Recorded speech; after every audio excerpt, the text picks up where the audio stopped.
Good morning, student. Today let's go to the next topic. That means today we will start our lecture by numerical. Firstly, 5.1, page number 200. A box of mass 1 kg is pulled through 1 meter along level floor by a horizontal force 8 Newton. एक box है जिसका मास 1 kg है, उसे पुल कर रहे हैं 1 metre long level floor से, और उसका क्या है और उस पर जो फोर्स लग रहा है बेटा कितना लगा रहा है 8 न्यूटन. मतलब एक बॉक्स दिया हुआ है, उसका मास दिया हुआ है, ठीक है बेटा. 1 मीटर लॉन्ग लेवल फ्लोर दिया हुआ है हमें, और उस पर जो फोर्स लग रहा है वो भी हमें दिया हुआ है. The box is then raised vertically into the bench 2 metre. फिर क्या कर रहे हैं, पहले बॉक्स को क्या कर रहे हैं, हम पुल कर रहे हैं, ठीक है. 8 न्यूटन फोर्स लगा के इसको पुल कर रहे हैं. फिर बॉक्स को हम क्या कर रहे हैं, 1-2 मीटर ऊंचाई पर लेके जा रहे हैं, ठीक है. अगर जी की वैल्यू, स्मॉल जी की वैल्यू हमारे पास 10 मीटर स्क्वायर है, कैलकुलेट करना है टोटल वर्क डन, ठीक है बेटा. सबसे पहले आपने क्या करना है, वर्क डन निकालना है. किसका, स्टार्टिंग वर्क डन, मतलब ये वाले पोर्शन का वर्क डन निकालना है. फिर जब आंसर आएगा फिर आपने निकालना है जब वो हाइट पे गया तब. क्लियर है ये चीज़. सबसे पहले हमने वर्क डन निकाला. In this problem work done और बोथ, देखो हॉरिजेंटल और वर्टिकल दोनों का निकालना है. पहले हमने हॉरिजेंटल को माना W1, तो जो जितना जितना लग रहा है निकाल दो. वर्क डन बराबर कितना होता है, फोर्स इंटू डिस्प्लेसमेंट.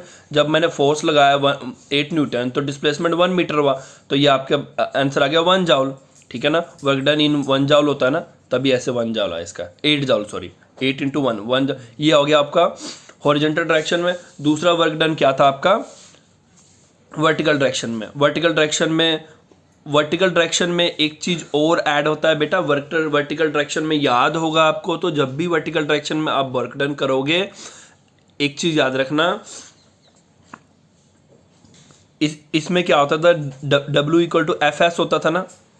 जब भी वर्क डन आप करोगे हॉरिजेंटल डायरेक्शन, मतलब कि हॉरिजेंटल सरफेस पे, तो FS होगा. और जब भी वर्टिकल डायरेक्शन में करोगे तो MGH होगा. H क्यों आ रहा है, इसमें बेटा डिस्टेंस ना आकर हाइट आएगा, ठीक है. इस वाले चीज़ में जब अब वर्टिकली बात करूंगा तो इसमें देखो, इसमें क्या था, डिस्टेंस यहाँ से यहाँ मूव कर, इसमें क्या है, यहाँ से इस हाइट पे गया, तो यहाँ एक नया टर्म आएगा हाइट. इस करके इसका फॉर्मूला आएगा. जब भी आप हाइट के टर्म में देखोगे तो MGH, और G तो आपको लेना ही पड़ेगा क्योंकि यहाँ G दिया हुआ है.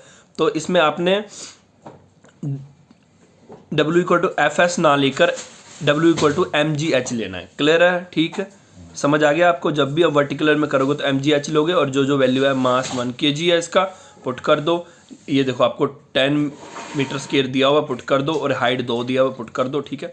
फिर जो आंसर आपका इधर आया, और टोटल वर्क डन निकालने के लिए दोनों को प्लस करो, आपका आंसर आ गया. क्लियर है आपको यहाँ तक. वैन ए बॉडी, उसके बाद क्या दूसरा, ये बेटा हम वही वाला कर रहे हैं जब कंडीशन पढ़ रहे हैं. Force in direction of body लग रहा है और एक ऑपोजिट ऑफ बॉडी लग रहा था, कैसा होगा. When a body move direction opposite to the force, जब भी बॉडी मूव करेगा direction opposite to the body. If a body move in the direction opposite to the force acting on it, तो क्या होगा, then we can say that body has move negative direction, ठीक है बेटा. अगर body move करेगा opposite to the direction of force, इसका मतलब क्या बोलेंगे, बॉडी का क्या है, नेगेटिव डायरेक्शन है, ठीक है बेटा. सो इन सच केस वर्क डन किसके बराबर होगा, W=-FS, ठीक है बेटा. माइनस वर्ड कहाँ से आ गया, अब ध्यान से देखो. जो डिस्प्लेसमेंट है वो नेगेटिव है, क्योंकि मैंने फोर्स इस तरफ लगा रहा हूँ, बॉडी इधर मूव कर रही है. डिस्प्लेसमेंट नेगेटिव है, और डिस्प्लेसमेंट नेगेटिव हो सकता है, आपको पता है ना, ठीक है. और कभी भी W=- वर्ड दिख जाए, इसका मतलब समझना कि ऑपोजिट वर्क डन हो रहा है उसमें, तभी माइनस आ रहा है. Displacement is a vector quantity, so that the work done to be given W=-FS. Work done force negative है, negative means force opposing the motion of body, ठीक है बेटा. ये वाला topic. A common example where the work done negative is the work done by the frictional force when a body slide over rough surface. सबसे अच्छा example इसका बेटा frictional force.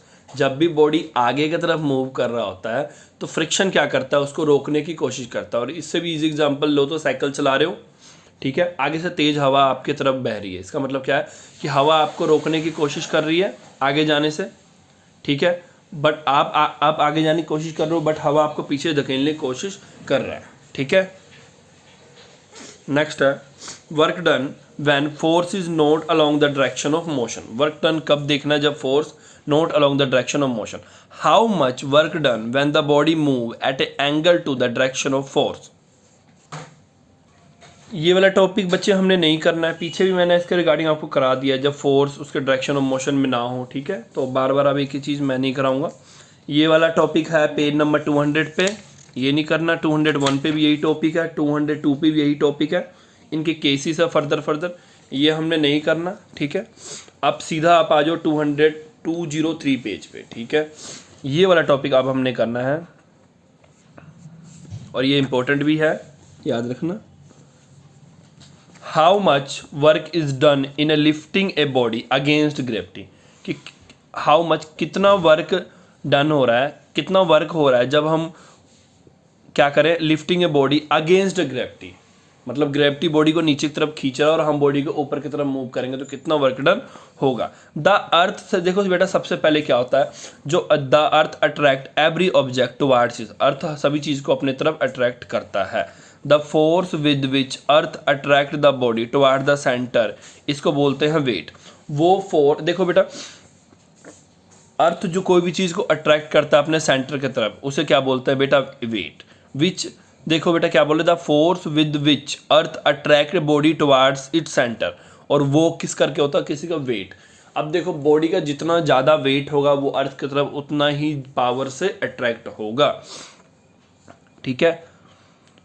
The weight of a body is thus a force acting on due to the gravitational attraction of the अर्थ।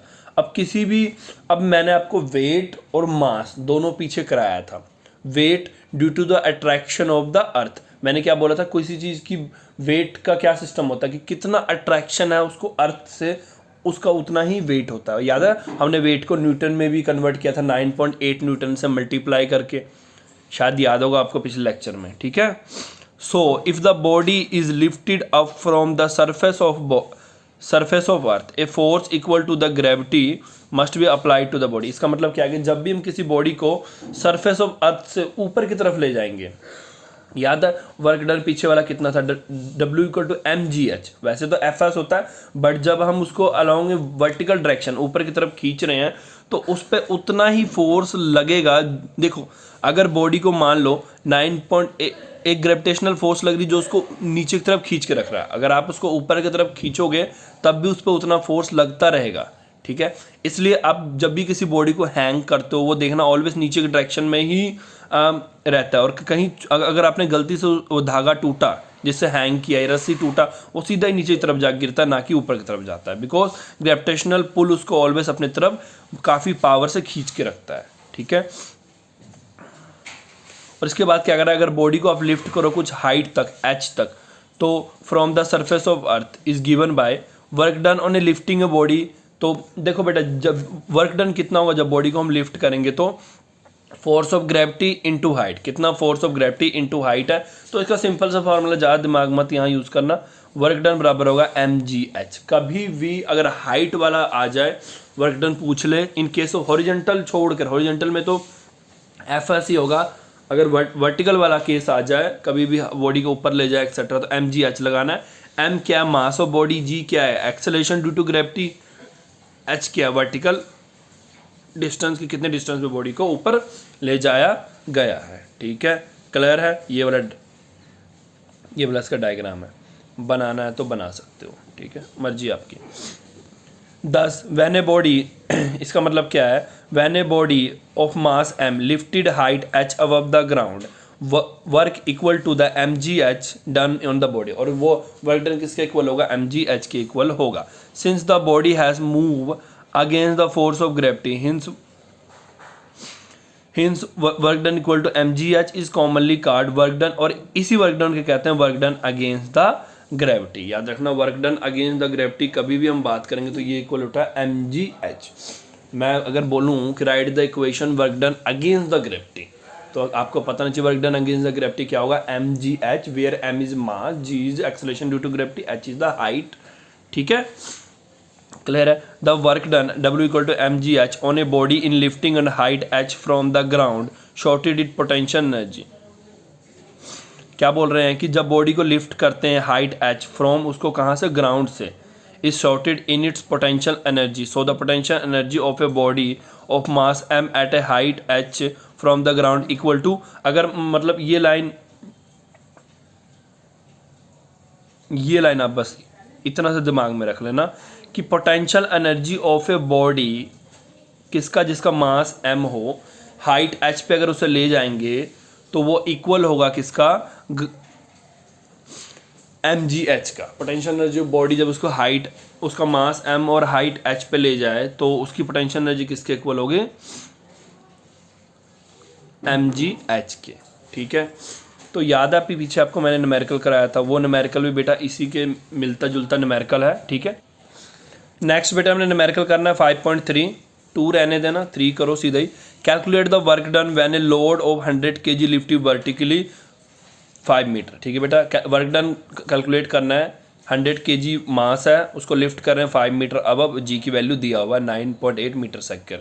ठीक है बेटा, मास लिख लो, height लिख लो, जी की वैल्यू लिख लो, वर्क डन निकालना है, mgh की वैल्यू पुट करो, मल्टीप्लाई करो और आपके पास आंसर आ गया 4900 जाउल या 4.9 किलो जाउल। ठीक है, ये अब यही आंसर लिखना है आपने। ठीक है, यहाँ पे जाने की जरूरत नहीं है, बस ये याद रखना कि अगर जाउल को किलो जाउल में कन्वर्ट करोगे तो 100 से डिवाइड कर दोगे उसको, बस यही चीज़ फ़र्क आएगा।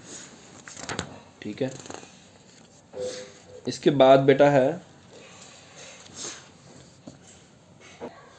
देखो बेटा इसमें क्या बोला है कि एक पर्सन है जो वर्क कर रहा है, मतलब वर्क डन कर रहा है कितना, 2500 जाउल। कब, जब वो एक ट्री के ऊपर चढ़ रहा है, हाइट 5 मीटर। तो इसमें पूछा गया कि उस पर्सन का वेट कितना होगा, मास कितना होगा और जी की वैल्यू दिया हुआ है। अब देखो बेटा वर्क डन बराबर होता है mgh। इसका मतलब क्या है कि वर्क डन के हेल्प से आप mass, acceleration due to gravity, height और वर्क डन चारों चीज़ निकाल सकते हो इस फार्मूले की हेल्प से। बस आपने रीअरेंज करना है। ठीक है, बस अब आपको पता है कि W इक्वल टू mgh होता है। ठीक है, तो इसमें क्या करना है आपने, m इधर ही m को यहीं रहने देना और gh को इसके नीचे लेके आ जाना है, वर्क के नीचे। ये दोनों इसके नीचे आ जाएंगे, वर्क डन के नीचे आ जाएंगे। ठीक है, मास ये रह जाएगा, ये इसके नीचे आ जाएगा। ठीक है, फिर आपने क्या किया, इसमें वैल्यू पुट किया। क्लियर है ना यहाँ तक। W equal to mgh, m निकालना है ना आपने, तो m निकालने के लिए क्या करेंगे, इसको इक्वल टू उस तरफ भेजना पड़ेगा। जब इक्वल टू इस तरफ जाएगा, ये इधर मल्टीप्लाई में इधर जाकर डिवाइड हो जाएगा। ये देखो यहाँ नीचे gh आ गया ना, बस आपने फिर उसकी वैल्यू पुट कर लेनी है। जब वैल्यू पुट कर लोगे तो आपके पास आंसर आ जाएगा 51 kg। ठीक है, और याद रखना 1 न्यूटन 1 kg के बराबर होता है। क्लियर है, ये न्यूमेरिकल भी आपका हो गया बेटा। मैं न्यूमेरिकल भी करवा रहा हूँ इस चैप्टर में से, वो भी मैक्सिमम न्यूमेरिकल, 3 न्यूमेरिकल हो चुके हैं, 3 या 4 न्यूमेरिकल अभी तक हमारे। ठीक है, तो इसके बाद है नेक्स्ट। ओके बच्चों, हम बाकी नेक्स्ट लेक्चर में करवाऊंगा मैं। Thank you for today.